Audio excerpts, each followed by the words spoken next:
Hey guys, welcome back to Ultimate S&S. So today we're going to be discussing one of the most commonly asked questions. So I go through and I read our comments after live streams and even just regular videos we post up.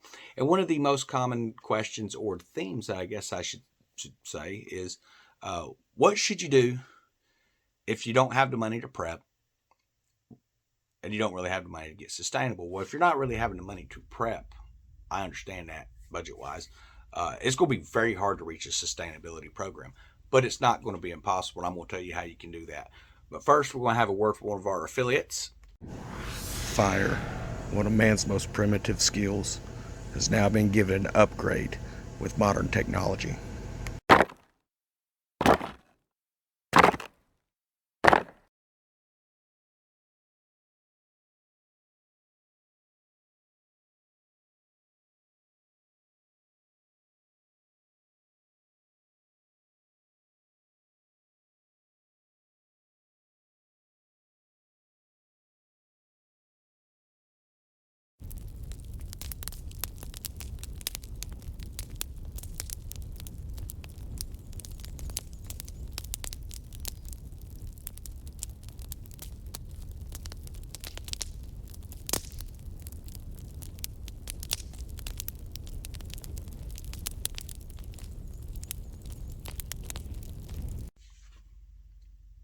So you may have seen like my quail pen outside, my chicken stuff that I've built and things like that. Now, uh, the quail pen that was built from reclaimed lumber. I did not pay for a scrap of that wood. That's all reclaimed lumber. That is from places like Walmart, Lowe's, Home Depot. Walking around out here in the backyard. This used to be kind of a farm out here where they had horses and some stuff. So there's a bunch of old lumber and stuff out here on the property. So I'm able to get lumber from that type of source as well. But you get a lot of that lumber over at your big box stores. So, and you don't have to have all this fencing and stuff. Understand wood is actually more secure than a lot of the fence. But to save money in the old days, they would use fencing. Now, fencing is through the roof. You're looking at for a 5 foot wide by say 50-foot long roll of hardware cloth, anywhere in the vicinity of 70 to $90 for a roll. So the prices of that has come up.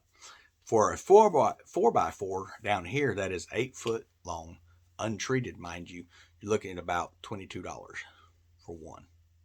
So by the time you buy that lumber, you could have already bought some of that hardware mesh, but maybe you can't afford either one. So just stick with the free lumber at the big box stores. That's my recommendation. Make it secure.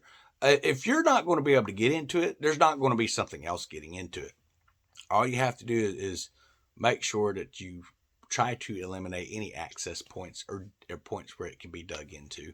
And if you raise it up off the ground, you're using solid wood flooring, you're not going to have any issues. So that's going to be my recommendation on that. That's going to get you to a sustainability program.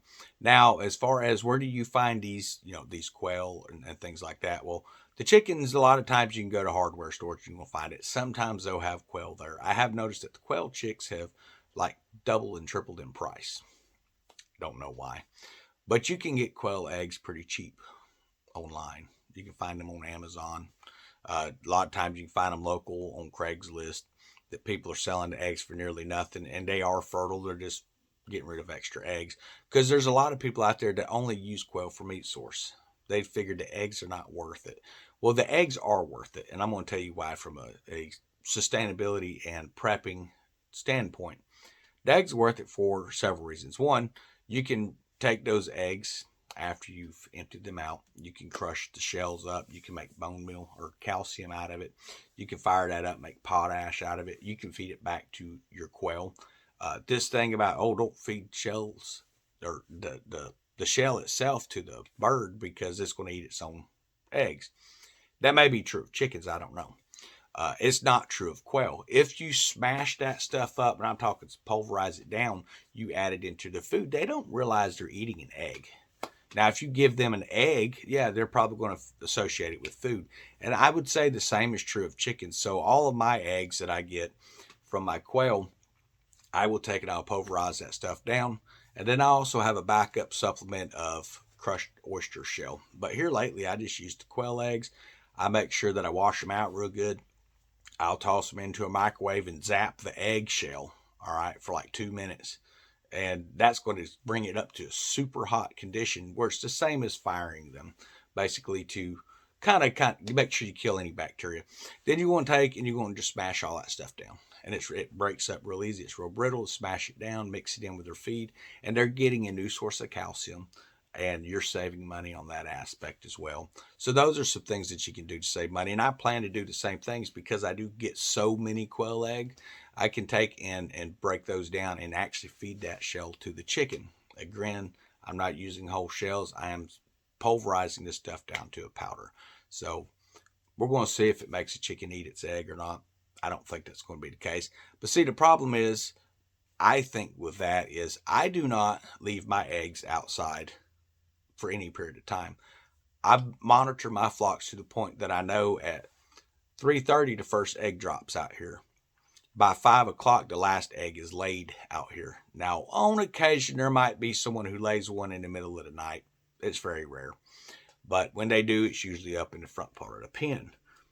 So I've got it down where, okay, I've got about 2.5 hours here to get all that stuff done. So my quail get their second feeding about 5:15, 5:30. Typically, I go out there, give them their food and all that, and I'll go out with my egg basket, get all my eggs up, and we're done. That's it. And I plan to do the same thing with my chickens. Once you watch your flocks, they're not just random animals, they are an individual. You're going to learn about what time this chicken lays. And if they're not laying in their hen box, you're going to learn based off the chicken and her reaction. Maybe she doesn't like the group or she's bullied by the group, so she goes off and lays eggs off to the side. Now, from what I'm to the understanding, people say that those are typically the hens that go broody. I don't know because they're not really associating with the flock. We're going to find out on that. I haven't noticed any of my hens, having to hang out by themselves. So, but I plan on learning when they lay, and I'm going to be out there right after to get the eggs, so there's nobody in there eating eggs. I'm more worried about snakes finding their way into the coop to get to an egg. I think it's pretty well secure, but when it comes to snakes, it's very hard to secure everything unless it is completely enclosed without any slits. So there's going to be that risk, but it's usually, non-venomous snakes that's getting into the chicken coops, at which point you can throw them out or you can make them a meal for your chickens. Totally up to you. But so those are a few little tips that I would give you on how to save some cash and stuff like that to get to a sustainability program and understand that gardens are 100% sustainable. And if you have a flock animal like that, even maybe if you're just doing a couple of quail in your house in one of those pens you keep cleaned up, instead of just throwing the poop away, have a waste basket, waste bin, or something with a carbon filter or something.